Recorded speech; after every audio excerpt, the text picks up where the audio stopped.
High dear friends, welcome back to sports dictator channel. IPL 2025 sun rise Hyderabad Punjab kings మీద బ్యాటింగ్లో super ఫామ్లోకి వచ్చింది. SRH batting అంటేనే openers, మనకు ఆ విషయం తెలుసు. వాళ్ళిద్దరైతే ఓపెనింగ్లో ఫామ్లోకి వచ్చారు. అండ్ యాక్చువల్గా ఎస్ఆర్హెచ్ బ్యాటింగ్ ఫైర్ అయితేనే గెలుస్తుంది, కానీ ఆ మ్యాచ్లో పంజాబ్ కింగ్స్లో బౌలింగ్ కూడా ఫైర్ అయింది. ఒక మహమ్మద్ షమి తప్ప మిగతా వాళ్ళంతా తమ శక్తికి మించి రాణించారు. ఏం చెప్పాలంటే అద్భుతంగా పోరాడారని చెప్పొచ్చు. ఆ లాస్ట్ ఓవర్ లేకుంటే ఇంకా ఈజీగా గెలిచేవారు. అండ్ అదేవిధంగా పాయింట్స్ టేబుల్లో కూడా 9th ప్లేస్లో ఉంది ఎస్ఆర్హెచ్. 6 మ్యాచ్ల్లో 2 గెలిచింది. ముంబై ఇండియన్స్తో ఆడబోతుంది 17th. వాళ్ళు కూడా 6 మ్యాచ్ల్లో 2 గెలిచారు, కానీ 7th ప్లేస్లో ఉన్నారు. ఇక నుంచి ప్లే ఆఫ్ వెళ్ళాలంటే ఆల్రెడీ ఏవైతుందో 4 టీమ్స్ వెళ్తాయి ప్లే ఆఫ్కి. 4th టీం ఆల్రెడీ 6 మ్యాచెస్లో 4 గెలిచింది, అంటే చాలా అడ్వాంటేజ్లో ఉన్నారు. ఇక నుంచి చాలా మ్యాచెస్ గెలవాల్సి ఉంటుంది. అండ్ ఎస్ఆర్హెచ్ మ్యాచ్లో జరిగే చేంజెస్ అండ్ మొదలైనవన్నీ చూసే ముందు సన్ రైజ్ హైదరాబాద్ బ్యాటింగ్ మళ్ళీ రాణిస్తుంది, గెలుస్తుంది అనుకునేవారంతా వీడియోని గట్టిగా లైక్ చేయండి. అండ్ ఎలాంటి చేంజెస్ చేస్తే బాగుంటుందనే మీ ఒపీనియన్ అయితే నాతో షేర్ చేసుకోండి కామెంట్ బాక్స్లో. అండ్ సబ్స్క్రైబ్ చేసుకోండి ఐపీఎల్ అప్డేట్స్, మెయిన్గా ఎస్ఆర్హెచ్ అప్డేట్ కోసం. సో సన్ రైజ్ హైదరాబాద్ అయితే బ్యాటింగ్లో మంచి రిధంలో కనిపించింది. ఓపెనర్స్ రాణించడమే ఎస్ఆర్హెచ్ యొక్క సీక్రెట్. అదేవిధంగా పంజాబ్ కింగ్స్ మీద వాళ్ళు ఒక రేంజ్లో, మనం ఎక్స్పెక్ట్ చేసిన దానికంటే డబుల్ త్రిబుల్ రేంజ్లో వాళ్ళైతే రాణించారు. అండ్ అతి పెద్ద స్కోర్ అయిన 240+ స్కోర్ను చాలా ఈజీగా ఛేదించారు. అండ్ అదేవిధంగా అంత స్కోర్ వెళ్లకుండా ఉండాల్సింది నిజం చెప్పాలంటే. చివరిలో లాస్ట్ ఓవర్లో 28 రన్స్ అలా వచ్చేసరికి అంత స్కోర్ వెళ్ళింది. కానీ బౌలింగ్ లైనప్లో కూడా చాలా చేంజెస్ అయితే కావాల్సిన అవసరం ఉంది. ఇషాన్ మలింగ రావడం చాలా అడ్వాంటేజ్ అయిందని చెప్పొచ్చు. ఎందుకంటే నేను చెప్పినట్టు అతను యార్కర్ వేస్తున్నాడు. అండ్ ప్యాట్ కమిన్స్ కూడా pace variations, and Harshal Patel కూడా తన పేస్ వేరియేషన్స్తోని 4 వికెట్లు తీశాడు. ఈ ముగ్గురు ఫాస్ట్ బౌలర్స్ కాంబినేషన్ అయితే చాలా అద్భుతంగా కనిపిస్తుంది. అఫ్కోర్స్ మహమ్మద్ షమి అంటే ఒక లెజెండ్ బౌలర్, చాలా గొప్ప బౌలర్. కానీ అతని కండిషన్ ఏంటంటే ఇంజురీతో వచ్చి చాలా సంవత్సరాలు, అంటే ఒక 1 yearగా అతను క్రికెట్ ఆడలేదు. ఛాంపియన్స్ ట్రోఫీ ఆడాడు, ఓకే, కానీ రిధంలో అయితే కనిపించట్లేదు. సో 1-2 మ్యాచ్లు పక్కన పెట్టేస్తే కాస్త బెటర్ ఏమో, ఎందుకంటే ముగ్గురు ఫాస్ట్ బౌలర్స్ సరిపోతారు. ముంబై ఇండియన్స్ లాంటి ఒక బ్యాటింగ్ వికెట్ ఉండబోతుందని సమాచారం. సో ఎస్ఆర్హెచ్కి అడ్వాంటేజ్ ఉంటుంది. సో ఆ బ్యాటింగ్ వికెట్ మీద మళ్ళీ మహమ్మద్ షమి తీసుకున్నట్లయితే అతడు అదే హిట్టింగ్ జోన్లో వేస్తూ ఉంటాడు. అక్కడ ఫాస్ట్ లేదు, యార్కర్ లేదు, కాబట్టి అతన్ని కొడతారు. సో మొత్తానికైతే ప్రతి టీం కూడా 2 స్పిన్నర్స్ ఉన్నా కూడా మీరు ఒకసారి చూసుకున్నట్లయితే అక్షర్ పటేల్ అండ్ కుల్దీప్ యాదవ్ ఉండగా వాళ్ళు విప్రాజ్ నిగమ్కి వాళ్ళు ఇస్తున్నారు, 3 స్పిన్నర్లతో వెళ్తున్నారు. అండ్ అదేవిధంగా ముంబై ఇండియన్స్ కూడా కరణ్ శర్మకి ఛాన్స్ ఇచ్చారు. ఒక ఓల్డ్ స్పిన్నరే, కాకపోతే అతనికి రీసెంట్గా అతనికి ఒక ఛాన్స్ ఇచ్చారు. అండ్ విఘ్నేష్ అని ఇంకొక స్పిన్నర్ కూడా ఉన్నాడు వాళ్ళకి. అన్ని టీమ్స్ కూడా స్పిన్నర్లకు చాలా ఛాన్సెస్ ఇస్తున్నాయి, ఎందుకంటే ఇండియా పిచెస్ అంటేనే spin pitches, and foreign players ఉంటే వాళ్ళు స్పిన్నర్స్ అవుట్ చేస్తారని ఒక సెంటిమెంట్తోని. సో మొత్తానికైతే సన్ రైజ్ హైదరాబాద్ లైనప్ అయితే 12 members almost fix, and Mumbai Indians 12 members కూడా ఫిక్స్ అయ్యారు. వాళ్ళు అద్భుతమైన మ్యాచ్ గెలిచి వస్తున్నారు ఎస్ఆర్హెచ్ మీదకి. రోహిత్ శర్మ, రికెల్టన్ వీళ్ళిద్దరు కూడా నిలకడగా ఆడట్లేదు. అండ్ ఇదొకటి అడ్వాంటేజ్ అని చెప్పుకోవచ్చు sun rise Hyderabad బౌలర్స్కి.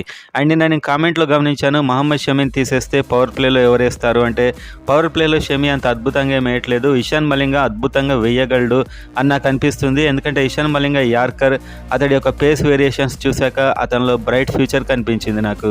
And Pat Cummins ఎలాగో వేస్తున్నాడు, మిడిల్ ఓవర్స్లో హర్షల్ పటేల్ వేస్తాడు, and Rahul Chahar and Zeeshan Ansari spin వేస్తారు. సో 5 బౌలర్స్ అయిపోయారు. సో ఇది మంచి కాంబినేషన్ అవుద్దేమో అని నాకు అనిపిస్తుంది. ఎందుకంటే రాహుల్ చహార్ కూడా చాలా ఎక్స్పీరియన్స్డ్ బౌలర్, ఒక ఛాన్స్ అయితే తను ఖచ్చితంగా డిజర్వ్ చేస్తాడు. అండ్ ఇటువైపు చూస్తే రోహిత్ శర్మ, రికల్టన్కి Pat Cummins and Ishan Malinga ఇద్దరు సరిపోతారు నాకు తెలిసి. మహమ్మద్ షమి వస్తే వాళ్ళకు కొట్టడానికి ఛాన్సెస్ రావచ్చు.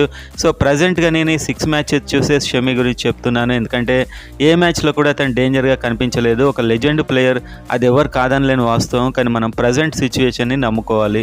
దాని ప్రకారం వెళ్ళి ఒక ఛాన్స్ తీసుకుంటే బెటర్. బ్యాటింగ్ ఎలాగో సూపర్గా సెట్ అయింది. ఎస్ఆర్హెచ్ బౌలింగ్ సమస్య వేధిస్తుంది. ఇంత డబ్బు 3,20,00,000 అనుకుంటా బహుశా రాహుల్ చహార్ని కొన్నారు, ఒక ఛాన్స్ కూడా ఇవ్వలేదు. అతడు అంత దారుణంగా బౌలింగ్ వేస్తున్నాడు నెట్స్లో, నాకైతే అర్థం కావట్లేదు. ప్రాక్టీస్ మ్యాచ్లో అయితే కాస్త పర్లే అనిపించాడు మరి. So Rohit Sharma, Rickelton and Suryakumar Yadav, Tilak Varma వీళ్ళిద్దరూ స్పిన్ను, ఫాస్ట్ను చాలా బాగా ఆడతారు. అండ్ హార్దిక్ పాండ్యా, నామందీర్ ఈ మధ్య వాళ్ళ దాంట్లో చాలా స్పీడ్గా ఆడుతున్నాడు, బిగ్ హిట్టింగ్ చేస్తున్నాడు. And Will Jacks, Santner and Deepak Chahar 9వ నెంబర్ వరకు వాళ్ళకైతే బ్యాటింగ్ ఉంది. సో వాళ్ళు చితకబాదే అవకాశాలు స్పష్టంగా కనిపిస్తున్నాయి. ఇలాంటి టైంలో మహమ్మద్ షమీని పక్కన పెట్టి రాహుల్ చహర్ని తీసుకుంటే అది బెస్ట్ అడ్వాంటేజ్ అవుతుందేమో. ఒక ఛాన్స్ తీసుకుంటే పోయేదేముంది, ఎలాగూ 40 రన్స్ అందరు ఇచ్చేస్తున్నారు, 45 to 50. అందులో పోయేదేముంది, రాహుల్ చహర్ని తీసుకుంటే అంతే ఇస్తాడేమో బహుశా 40 వరకు. కాకపోతే ఒక డిఫరెంట్గా ఉంటుంది, అతడు గూగ్లీ చాలా బాగా ఇస్తాడు. పంజాబ్ కింగ్స్లో మ్యాచ్ ఆడేటప్పుడు నేను చూశాను, వాళ్ళు కూడా ఇలానే ఒక 2 మ్యాచ్లు పక్కన పెట్టి తీసుకొచ్చారు. అప్పటి నుంచి అతడు హైయెస్ట్ వికెట్ టేకర్ వాళ్ళకి ఆ విధంగా అయితే అయ్యాడు. సో మొత్తానికైతే ముంబై ఇండియన్స్ బౌలింగ్లో బూమ్రా అండ్ బోల్ట్, సో వీళ్ళిద్దరే డేంజరస్ అని చెప్పుకోవచ్చు. అండ్ అదేవిధంగా కరణ్ శర్మని ఒక స్పిన్నర్ని తీసుకొచ్చారు వాళ్ళు. అండ్ దీపక్ చహర్, శాంట్నర్ కూడా చాలా సూపర్గా బౌలింగ్ అయితే వేస్తున్నాడు. ముంబై ఇండియన్స్ ఆల్మోస్ట్ వాళ్ళు ఏంటంటే 7th ప్లేస్లో ఉన్నారు, ఎస్ఆర్హెచ్ 9th ప్లేస్లో ఉంది. ఇద్దరి మధ్య మ్యాచ్ హోరాహోరీ జరగబోతుంది. ఇద్దరి కండిషన్ ఒకటే, 6 మ్యాచ్లు ఆడి 2 గెలిచారు. కాబట్టి ఇందులో గెలిచిన వారికి ప్లే ఆఫ్ వెళ్ళడానికి కాస్త మార్గం సుగమం అవుతుంది. కాబట్టి మ్యాచ్ చాలా హోరాహోరీ సాగుతుంది. మనం ప్లేయింగ్ 12, సో ఇప్పుడు ప్లేయింగ్ 11 అనట్లేదు, 12 అంటున్నాం. ఎందుకంటే ఇంపాక్ట్ ప్లేయర్ వచ్చేసిన కాంచి ప్లేయింగ్ 12 అయిపోయింది టీం కాస్త. Travis head and Abhishek Sharma వీళ్ళిద్దరే ఓపెనర్స్ మనకు తెలుసు, వీళ్ళు అదే ధాటిగా ప్రారంభిస్తారు. అండ్ ఇంకొక బిగ్ చేంజ్ చేయాల్సింది ఏంటంటే వన్ డౌన్లో ఇషాన్ కిషన్ కాకుండా ఒక రైట్ హ్యాండర్ హెన్రిచ్ క్లాసెన్ మొన్న వచ్చినట్టు రావచ్చు. కానీ నేను కొన్ని కామెంట్స్లో గమనించాను, హెన్రిచ్ క్లాసెన్ నెంబర్ 3లో వస్తే మరి ఫినిషర్ ఎవరు ఉంటారని చెప్పి. అలాంటప్పుడు అభినవ్ మనోహర్ని ఎలాగో ఇంపాక్ట్ ప్లేయర్గా తీసుకొస్తున్నారు, ఎక్స్ట్రా బ్యాట్స్మెన్ని. అతన్ని నెంబర్ 3లో పంపించి ఒక ప్రయోగం చేయొచ్చు, పోయేదేముంది. అతడు చివరికి ఎక్కడో 8 డౌన్లో వచ్చిన ఒక రన్ కొట్టట్లేదు, ఒక 5 రన్స్ లోపే అవుట్ అవుతున్నాడు. సో అలాంటప్పుడు అతను నెంబర్ 3లో పంపించి ఒక ప్రయోగం చేస్తే బెటర్. అతను డొమెస్టిక్లో చాలా అద్భుతంగా ఆడతాడు నిజానికి. అభినవ్ మనోహర్ అయితే మంచి ప్లేయరే, అందుకే 3 కోట్ల పైన పెట్టుకున్నారు. నెంబర్ 3లో రైట్ అండ్ లెఫ్ట్ కాంబినేషన్ కోసం అతన్ని పంపించి నెంబర్ 4లో ఇషాన్ కిషన్, నెంబర్ 5లో Nitish Kumar Reddy or Heinrich Klaasen. So ఈ విధంగా చేంజ్ చేసుకోవచ్చు. అక్కడ ఓవర్లు తక్కువగా ఉండి బాల్స్ తక్కువగా ఉన్నప్పుడు హెన్రిచ్ క్లాసెన్ని నెంబర్ 3 కూడా పంపించవచ్చు, అండ్ ఆర్ నెంబర్ 4లో కూడా పంపించవచ్చు. ఒక రైట్ అండ్ లెఫ్ట్ కాంబినేషన్ని తయారు చేసుకోవాలి. ఎందుకంటే ప్రతి టీం కూడా హ్యాపీగా ఈ టాప్ 3కి ఒక స్కెచ్ చేసుకుంటున్నారు. అందరు కూడా ఒకటే లెంత్లో వేస్తున్నారు. రైట్ లెఫ్ట్ అయితే వాళ్ళ లెంత్ అనేది కాస్త చేంజ్ అవుతుంది. T20లో ఇప్పుడు ఉన్నటువంటి అద్భుతమైన బ్యాటింగ్ వికెట్ల మీద ఆ కాస్త చేంజ్ కూడా బిగ్ హిట్టింగ్కి దారితీస్తుంది. సో ప్రతి అవకాశాన్ని యూజ్ చేసుకొని అద్భుతమైనటువంటి ప్లాన్తో వస్తున్నాయి టీమ్స్. కాబట్టి ఈ విధంగా నెంబర్ 3లో అభినవ్ మనోహర్కి ఒక ఛాన్స్ ఇస్తే అతడు షైన్ అయ్యే అవకాశాలు ఉండొచ్చు. Number 4 Ishan Kishan, number 5 Nitish Kumar, number 6 Heinrich Klaasen and number 7 Aniket Varma. So మనం ఇంకా కావాలనుకుంటే అనికేత్ వర్మను కూడా నెంబర్ 3లో పంపించవచ్చు, ఒకవేళ బిగ్ హిట్టింగ్ చేయాలనుకుంటే. ఒకవేళ ఇలాంటివే మనకు T20లో పనికిస్తాయి. ఇది టెస్ట్ మ్యాచ్ కాదు కాబట్టి ఒక ఫిక్స్డ్ ఆర్డర్లో వెళ్ళరు, అనూహ్యమైన బ్యాట్స్మెన్ పైకి వస్తారు.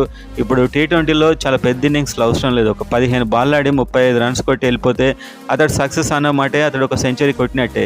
సో ఆ విధంగా బ్యాటింగ్ ఆర్డర్లో మార్పులు చేస్తూ ఈ టాప్ 3ని అయితే మార్చేయాలి. ఓపెనర్లను అయితే మనం మార్చలేం, కానీ ఈ కిందున్న ఆర్డర్ని మారవచ్చు. అండ్ బౌలింగ్ అదేవిధంగా ఇక్కడ మనం ఎక్కడి వరకు చెప్పాం, number 7 Aniket Varma, number 8 Pat Cummins and number 9 Harshal Patel. Harshal Patel టీంలో ఇప్పుడు చాలా కీలకం కాబోతున్నాడు, టాప్ ప్లేయర్ కాబోతున్నాడు, బౌలింగ్లో రిధంలోకి వస్తున్నాడు. ఒక బిగ్ స్కోర్ ఉన్నప్పుడు మాత్రం హర్షల్ పటేల్ చాలా ఎఫెక్టివ్, ఎందుకంటే అతను చేసే పేస్ వేరియేషన్స్ అర్థం కాక క్యాచ్ అవుట్ అవుతారు. నెంబర్ 10లో ఇషాన్ మలింగ, నెంబర్ 11 జీషాన్ అన్సారీ. సో ఈ విధంగా నెంబర్ 12లో రాహుల్ చహర్. 2 స్పిన్నర్లు, 3 ఫాస్ట్ బౌలర్లతో వెళ్తే ప్రత్యర్థి టీం కూడా బౌలింగ్ చాలా టఫ్ ఇచ్చే అవకాశాలు అయితే ఉంటాయి. సో ఓవరాల్గా Mumbai Indians versus sun risers Hyderabad match అయితే హోరాహోరీగా జరిగే అవకాశాలు ఉన్నాయి. ముంబై ఇండియన్స్ బ్యాట్స్మెన్లలో నిలకడలేదు. సూర్యకుమార్ యాదవ్, తిలక్ వర్మ తప్పించి మిగతా వాళ్ళంతా ఫెయిల్ అవుతున్నారు. ఆల్మోస్ట్ సన్ రైజర్స్ హైదరాబాద్ కూడా అంతే, ఒక బాంబ్ లాంటిది, అది ఎప్పుడు పేలుతుందో ఎప్పుడు పేలదో అర్థం కాదు.